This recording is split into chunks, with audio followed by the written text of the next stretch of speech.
حکومت طالبان افغانستان مقصد دارد با شرکت 4 دولت از جمله پاکستان و روسیه و ایران کنسورسیوم تولید نیروی برق و مؤسسه‌های زیربنایی را تأسیس بدهد.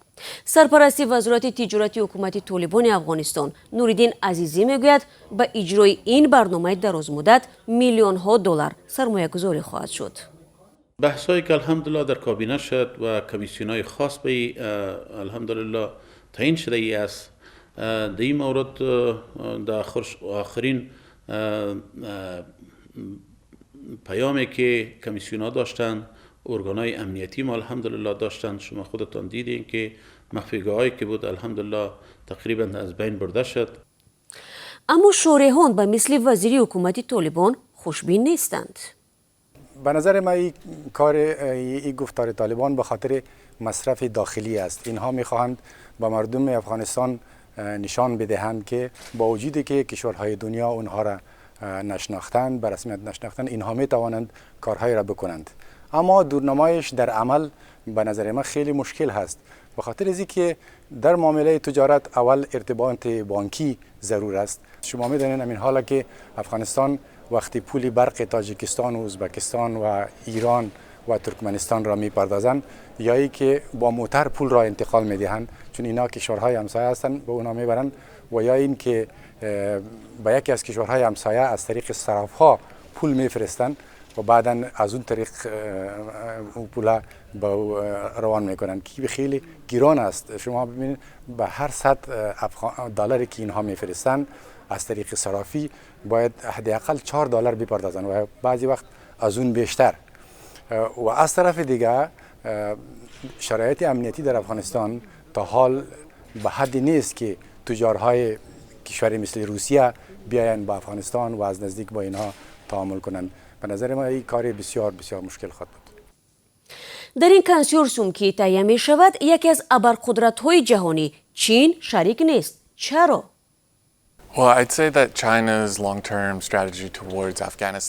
به فکر من استراتژی درازمدت چین در رابطه با افغانستان از 2 بخش عبارت است.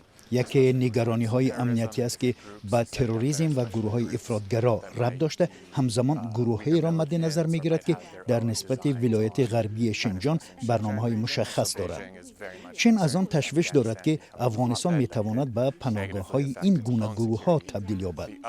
بخش دیگر استراتژی چین به ذخیره های افغانستان ربط می گیرد. قبل از سر قدرت آمدن طالبان هم چین به دارایی های افغانستان چشم دوخته بود. اخیراً ما شاهد امضای سازش‌های همکاری در استخراج و کارکرد ذخیره‌های طبیعی افغانستان شدیم، ولی آن اکثراً یادداشت تفاهم بوده، حالا به مرحله اجرا نرسیده است.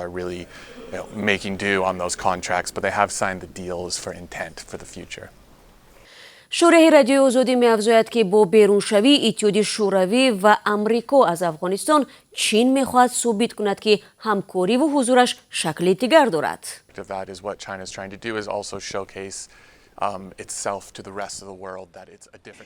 چین می‌خواهد خود را همچون نمونه دیگری نیروی ابرقدرت سطح جهانی نشان دهد. چین مثل اتحاد شوروی و ایالات متحده آمریکا عمل نخواهد کرد. این کشور نشان می‌دهد که در فکر اشغال کسی نیست.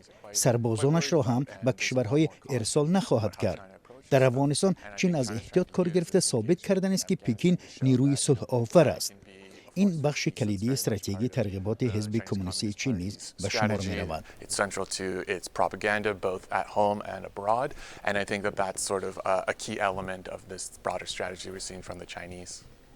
با توسعه زودرس همکاری‌های چین و افغانستان، شورای مدقق زیاد اطمینان ندارد. چین از 20 سال به این طرف میخواهند مثلا در معدن مس عینک که در نزدیکی کابل است و حتی امنیتش هم بسیار خیلی خوب هست سرمایه گذاری کنند، اما تا به حال هیچ استخراجی صورت نگرفته. چین مکرراً میگه که ما میخوایم استخراج کنیم، حتی قراردادی هم بستن چند سال پیش با حکومت قبلی افغانستان، اما او قرارداد در ساحه عمل پیاده نشد. بارها چینایی ها بانه کردن، گاهی گفتن شرایط امنیتی خوب نیست، گاهی گفتن شرایط اقتصادی تغییر کرده، گاهی گفتن اونجا آثار تاریخی است، مگر در عمل کاری نکردن. بنابراین ما هم فکر میکنیم که به خاطر مشکلات بسیار زیاد امنیتی که در افغانستان وجود داره، چینایی ها در معادن افغانستان فکر میکنم کاری هم نخواهد کردن. و قسمی که شما گفتین در افغانستان نه تنها که شرایط امنیتی خراب است، بلکه بازی های استخباراتی منطقوی در اونجا زیاد جریان داره که شما شاهد هستین. بعد از اینکه حکومت طالبان آمد، چینایی ها با بسیار اشتیاق یک ساختمان را در اونجا اجاره گرفتن و تمام تجارای چینایی اونجا آمدن، ولی در فرصت اندک او ساختمان مورد حمله قرار گرفت و چینایی ها اونجا مجبور شدن که فرار کنند. فعلا هیچ شرکت معتبر چینایی در کابل حضور فیزیکی نداره. خوب، چین معلوم شد، ولی روسیه چی؟ در سال 2021 روسیه به افغانستان 26,000 تن آرد صادر کرده بود. سال 2022 باشد صادرات آرد روسیه به افغانستان به بیش از 120,000 تن مساوی شد. در دوام یک سال گذشته چندین هیئت حکومت طالبان به مسکو سفر نموده توصیه همکاری ها را بررسی کرد. ما می‌خواهیم که در حد قراردادها و تجارت ما در حد خیلی عادی امرای روسیه جریان داشته باشه، چون به نفع کشور ماست، به نفع مملکت ماست. ما به دو چیز مهمی که نیازمند هستیم، مسائل گندم است که کشور روسیه یکی از بزرگترین تولید کننده هایش است و به قیمت های بسیار نازل، بسیار به قیمت های امارات و افغان‌ها الحمدلله امروز از طریق سکتور خصوصی وارد میشه و همچنان به مواد نفتی. شورای افغانستانی هم به این عقیده موافق است. بله، بعد از اینکه جنگ اوکراین به میان آمد، روسیه در تلاش مارکت های جدید هست. این ممکن هست که روزها گندم، مواد دیگه غذایی و نفت نه تنها به افغانستان بلکه به پاکستان و به چین و به هند، به کشورها به صورت ارزان میفروشه. در این قسمت همکاری ها ممکن صورت بگیره، اما باز هم بر افغانستان از نگاه پرداخت پول مشکلات خود بود. ولی ما قراره که ما شنیدیم افغانستان یک مقدار پول را به کشورهای همسایه مثل ازبکستان یا قزاقستان یا ترکمنستان انتقال میده، از طریق بانک های از اونها پول را میتن. این فکر میکنم این کار میشه، چون روزها در این قسمت ضرورت دارن که نفت خود را بفروشن، نه تنها به افغانستان بلکه به پاکستان و چین و هند همچنان. به هر حال برگردیم به سوال اول صحبت وزیر که تشکیل کنسورسیوم است. کنسورسیوم عبارت از 14 صاحبکار افغانستانی با شرکت‌های ایران، روسیه و پاکستان به مبلغ 1 میلیارد دلار یادداشت تفاهم امضا کرده مهم مرد در کابل زیر نظر حکومت طالبان نشستی بین‌المللی دایر خواهد کرد. مقامدار طالبان بخش‌های اساسی برنامه‌های این کنسورسیوم را توضیح داد. و پیشنهادی که ما به دیگر تجارای افغان کردیم روی 4 موضوع است.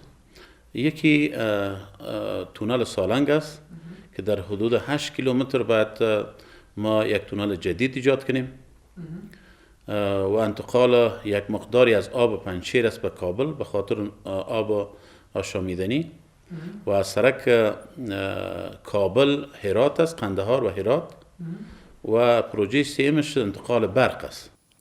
خوب، طالبان نقشه های خود را آشکار کردند. اکنون در شرایط عدم اعتراف حکومت این جنبش اسلامی کی به توسعه همکاری با آنها آماده خواهد شد؟ سؤال است که پاسخش را وقت نشان می‌دهد.